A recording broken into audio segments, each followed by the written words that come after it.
Hi everyone and welcome to the YouTube channel of Gets It Law by IMS. I'm your verbal ability mentor Sanjana Chauhan, and in this video I'm going to talk about the LNAT UK exam, which is very important, especially if in India you want to make it to Jindal Global Law School, right, which is one of the best law schools in the country.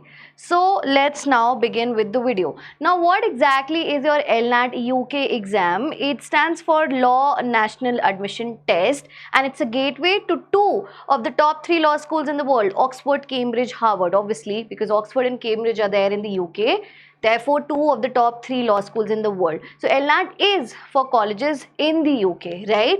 And it's an exam which will essentially test you on your verbal reasoning skills or critical reasoning skills. And at the same time, it will also test you on your deductive skills, inductive skills, logical reasoning skills, and how much of a passage you're able to, understand, retain, comprehend. Are you able to draw inferences, conclusions, unstated conclusions, which are your inferences, right? So let me just tell you, the beauty about the LNAT UK program, especially for the ones who are very fond of reading, who are avid readers, that it becomes very easy to navigate the exam because it's just pure reading, nothing else. And obviously, if you love reading, if you're able to understand a passage, for sure you'll be able to answer the questions correctly. However, the level of difficulty of the paper is top notch. Let me put a disclaimer there about this, right?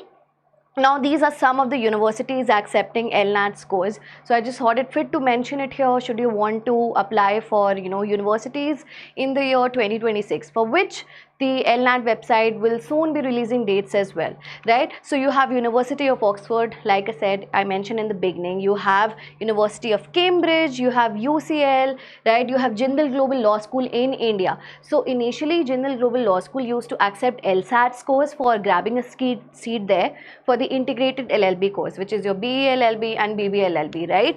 And however, now it has scraped that, and now LNAT scores are accepted. So since 2024, I mean that is last year, and even this year for the 2025 year intake, LNAT scores are now accepted, right? And then you have University of Bristol, Durham University, King's College London, which is also a decent college for law, University of Glasgow, the London School of Economics and Political Science, SOS, and IE University. So the one universities, so all of these that I've mentioned here are the top-notch universities that you should generally target. This is what I'd recommend.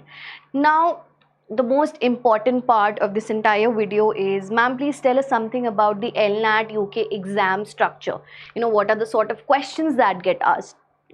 What is the length of the passage involved? How much time do we have to solve the entire paper?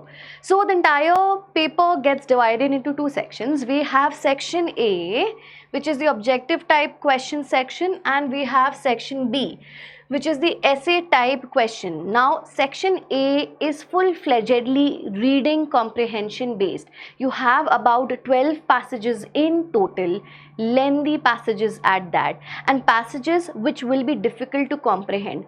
Now, for the ones who read a lot of fiction stories, that's okay. But what about genres like psychology, right, sociology, right? These are sometimes quite foreign to understand as well. So just be very mindful. Again, a disclaimer, passages are of top-notch quality. When I talk about quality, they are difficult to comprehend, and it is expected of the student to come prepared by being familiarized with such genres. Okay, and every passage, all of the 12 passages, they will have questions ranging from 3 to 4. Now, in total, there will be 42 questions that get asked. Each question carries 1 mark. All right, each question carries 1 mark, and there is no negative marking which adds a cherry to the top, right? And then you have section B, which I feel is what really flummoxes the student here. That's your essay writing section, right? Now, essay writing section, again, you will be provided with a set of 3 to 5 essay prompts or titles to choose one title from, and then you're supposed to pen a lengthy essay on that, and I'll talk about the length in due course of the video, right? For the section A, you get about 1.5 hours plus 5 minutes, so that's 95 minutes. For section B, for essay writing, you get about 40 minutes, right? So this is all that the paper is about. No maths is involved, right? No, in fact, analytical reasoning, no. coding, decoding puzzles, nothing of that sort is involved. This is quite different from CLAT. For ones who are interested in writing CLAT also, let me just tell you, this is quite different from CLAT and ELIT. It is very reading intensive. It is very heavy on reading. That's all about it. But obviously, if you're preparing for CLAT and other law entrance exams in India, it still becomes not so difficult to take the paper and perform well there, because we've had students who have done really well by attending our lectures, and we offer tailored insights into LNAT exam. And let me just put it here, from the 7th of April we're starting with a new batch for LNAT, and we will be providing multiple classes on this, doubt solving sessions, multiple practice exercises as well, a couple of mock sets and mentorship activities as well. So make sure you connect with us should you want to take the LNAT and just grab a seat at Jindal Global Law School. Alright, and more details about it will be shared later by me. Now again, something very important is, how do you prepare for LNAT UK? Now be very attentive here. There are some quick tips and tricks that I'll be offering for section A. Let's now talk about the reading comprehension, which is section A, right? It is a passage based section, as I've already mentioned. Passages and the genre. Now this is important, because understand that here I don't really believe students, because I've gone through all of LNAT sample papers and the sort of questions that get asked. My students themselves have offered insights into the sort of passages that get asked. You don't really have time to skin and scam the passage this time here, because the questions come from the smallest of regions in the passage, for which a thorough understanding of the passage is expected of the student, right? Now the genre is important. And what are the genres? Let me tell you. Now this is something which is very broad in meaning. There are passages on sociology, there are passages on philosophy, there are passages on science and technology, psychology, a lot of literature passages as well. Art and literature is there.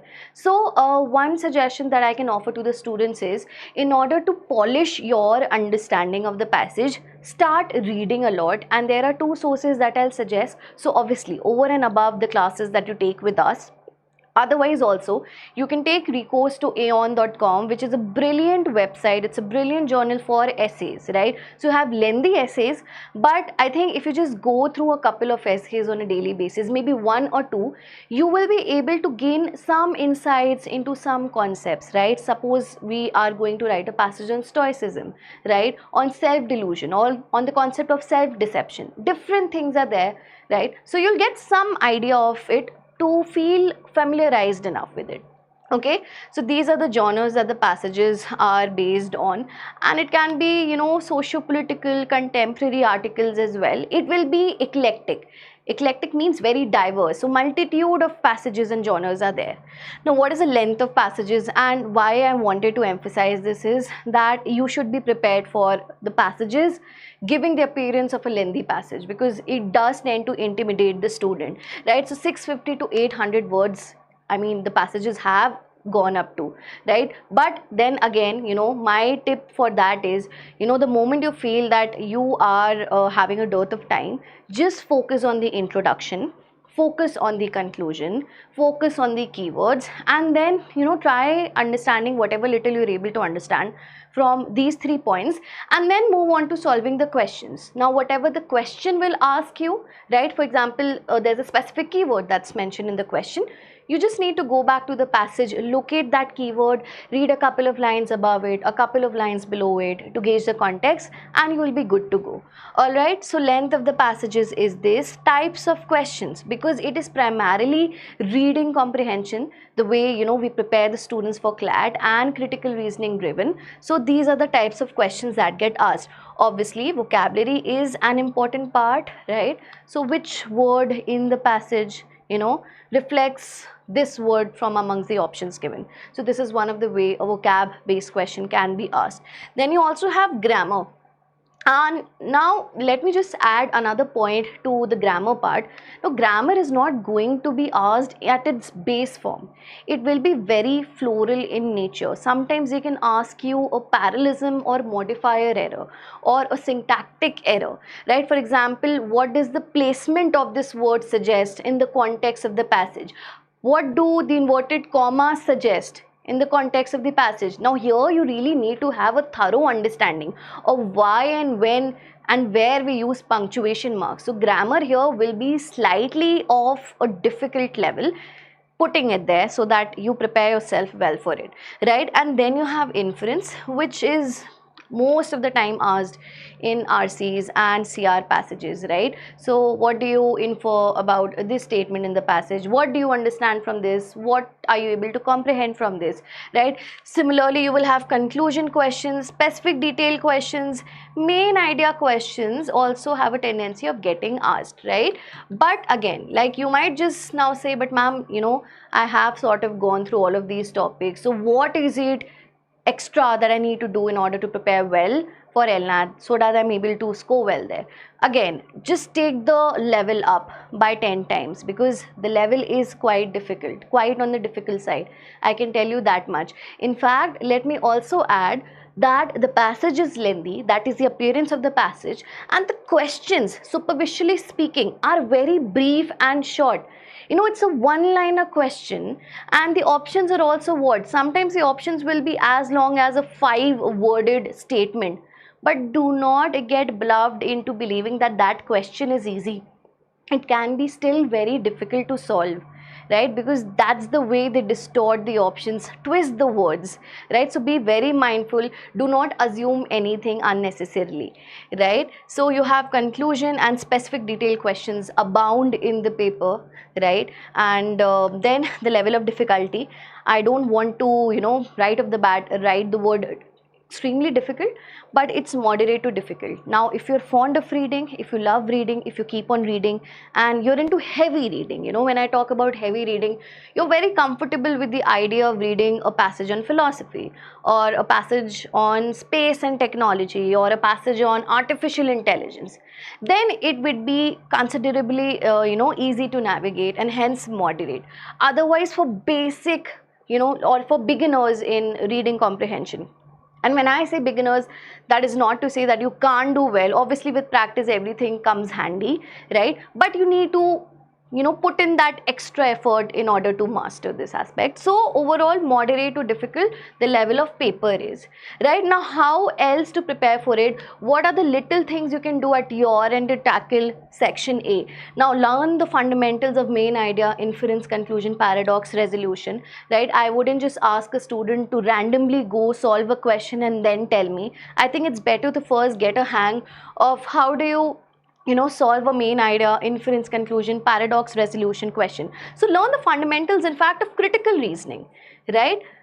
So this is important. Fundamentals, get down to basics, right? And what about vocab? You might ask again for vocab, and I keep on rendering the same advice for vocab. Most of the time, vocab is something that comes naturally by way of reading, because you're really curious or inquisitive about the meaning of a word. So you make that effort to look up the meaning of the word in the dictionary, right? Otherwise, you can solve a lot of, MCQ questions on vocabulary, or if you want, you can learn word clusters to enhance your vocabulary. Word clusters essentially comprises words that sound different, that are spelled differently but have the same meaning. For example, let me give you an example. Caustic, acerbic, vituperative, vitriolic, these words actually imply intensive criticism of something, right? So word clusters is something that can come handy if you want to understand vocab. Otherwise, if you're really good at understanding the contextual meaning of a word, that also helps, right? Now, over and above this point is important, and I have mentioned comprehension is key. If you do not understand the passage, there is just no chance, at least for LNAT I can say, that you will be able to solve the question. Sometimes the title questions as well are so confusing. They might look very easy, but they're very confusing. The options are so close that you might say that, ma'am, your rule of still wanting to choose the option that is more direct, more comprehensive in nature, even that might fail, right? So it's better to first polish your understanding of eclectic passages, read articles, keep on reading more. So on a daily basis, read 4 to 5 articles articles. Now, I wouldn't necessarily suggest that you have to take recourse to newspaper reading for this. Go to aon.com for essay writing. That's one of the best sources I've personally come across. And otherwise, you can Google much of these, types of articles, psychology, sociology, right? And speed and accuracy is very important. Now, how do you take care of speed and accuracy? By taking a lot of mocks. We here at IMS, the Get Set Law team, we provide the students with a set of mocks to practice on a daily basis so that you become very polished and efficient at it, right? Because with the mocks that you take online, obviously you learn how to solve a particular passage within the allotted time, because the timer always shows while you're attempting the mocks, right? So speed and accuracy is important. And practice and solve 6 to 7 passages daily. Again, we will provide you with a cohort of passages, right? There is not just a class exercise that we solve with the session. There are also practice exercises that we solve as well as part of your homework. And on top of that, you can always initiate a doubt discussion session with me, wherein we can discuss the answers to the practice questions that you solve. Right, so speed and accuracy is important. Also, let me just state here that what is a good cutoff. Now, it varies from college to college. You can find the information to that on www.lnat.ac.uk. Every college has a different cutoff, and even for the essay writing session, the cutoff really varies. Every university has a different set of criteria to evaluate the essay on, so keep that in mind. But if you were to ask me, ma'am, what is that one score that I should definitely keep in mind through which I can get a lovely scholarship, a very lucrative scholarship? So I believe a score of 30 plus is what you need to target. Obviously, even if it's like a total of 42 marks that are there, at your disposal, make sure that you still have 42 as a benchmark. 35 to 36 is a beautiful score. Even 30 plus is a beautiful score, right? So not 90, not even 25. I will keep it at 30 plus for Jindal Global Law School if you want a good scholarship there, right? Now we'll come to section B, which is your essay writing section, something you might be really perplexed about, because writing is something which does not occur naturally to everybody. And for those who are good writers, for the most part, you will be able to pen a nice essay. But for the ones who are not, it's okay. I'm just going to give you a very small idea about how a good essay needs to be penned. An essay which will help you in a way cement your seat there in the college, right? Now for Jindal Global Law School, again I'll iterate, essay writing is not important, it is optional. But for colleges in the UK, for the best one, I believe personally essay writing is what will tell the panel about your writing skills, which is really expected of a good lawyer, right? If you're able to draft your arguments well. So all of these factors are important, right? Now essay length maximum is 750, but recommended is 500 to 600. Now when I say 500 to 600, because see, the moment you extend the word limit, it might lead to a lot of redundancy. Only stretch it to 750 when you really know a lot about the topic in due detail. Otherwise, try to keep it at 500, 600. This way it will be more, crisp rather than being redundant. Because I've seen students, what they do is they often try to paraphrase words, because you're reeling under pressure, you're not able to think. All you can do is just repeat the same things you've repeated at some part of the essay, right? Now incorporate the habit of reading first, and this is important. When I talk about reading, you need to see how a good article is written. What is a good introduction? How do people put in the conclusion there? How do you transition into different points in the passage? All of this is not something that has a set formula, right? Nothing is set in stone here. You need to read and understand, at least learn to introduce the main topic properly, and this comes with reading. Again, for reading, I have already suggested the sources. Focus on writing a structured essay. Now structuring is important, because you can't just write your thoughts and just make the entire essay sound very chaotic. It shouldn't look very haphazardly written essay or haywire. So focus on writing a structured essay, and this is a classic structure which I feel everybody should stick to. This will never have you, feel worried about your essay writing. So introduction needs to be there. So whatever the prompt is, whatever the title of the essay is, that introduction you need to write about. Some introduction, maybe 5 to 6 statements. You can stretch it up to 8 to 9 statements as well. If you know know a lot about it, right? And then the main body. So this is body paragraphs. I'd like to call it the main body of the essay, wherein you will write the main argument that you believe in, followed by giving evidences, statistical evidences. Examples will always beautify your essay and add more depth and color to it, right? So how do you write examples? You don't write examples in vacuum. You can't randomly think of an example and write it. For this, you need to be clued up about the topic. And how do you get to be clued up about the topic is by already knowing the topic, which means again, ace up your reading skills, right? So put maximum efforts there. Evidence is there and counter arguments. You know, a good article is also an article where the author makes efforts to address counter arguments. This will actually make your entire writing seem more comprehensive and complete in nature. But it's okay if you're not able to think of a counter argument. That's pretty much fine. Now if you want more insights into writing an essay in like real time with me, obviously do join our program. It starts on the 7th of April and I'll be guiding you throughout those 20-30 days of sessions that we provide to you, and you can then finally conclude the essay. But make sure, and I want to put it there because whenever I try to evaluate the essays written by my students, I always found a problem in the conclusion, right? Because conclusion, for the most part, what they try to do is they were trying to copy it from the statements already mentioned. So I don't want redundancy, because redundancy will also show the other person that you do not really know much about the topic, right? So conclusion also has to be unique in the sense that summarize it but in a different way, right? Now what are the important points that you can keep in mind while penning your essay? Understanding the topic and prompt. It's not like you just read the first topic and you're like, I really want to write an essay on this. Read all the titles or topics that are given to you and then think as to what is that one topic on which you have the maximum information, right? Because only on the topic which you know the most about will you be able to write at least a 500 worded essay, right? And then plan your essay, which will take what? So basically you have 40 minutes to write the essay. For the first 5 minutes, understand the topic. For the next 5 minutes, draft an outline of the essay that, hey, listen, I'm going to write an introduction, right? And post that this will be my main argument. Now do not just write argument. What is an argument? You just write it in one sentence so that you already have a map prepared. It becomes easy. You will not deviate from your map, right? So drafting and outlining of the essay is important. Then write clearly and concisely. Do not faff. Faffing does not look nice. You can do it in your school examinations, but not here.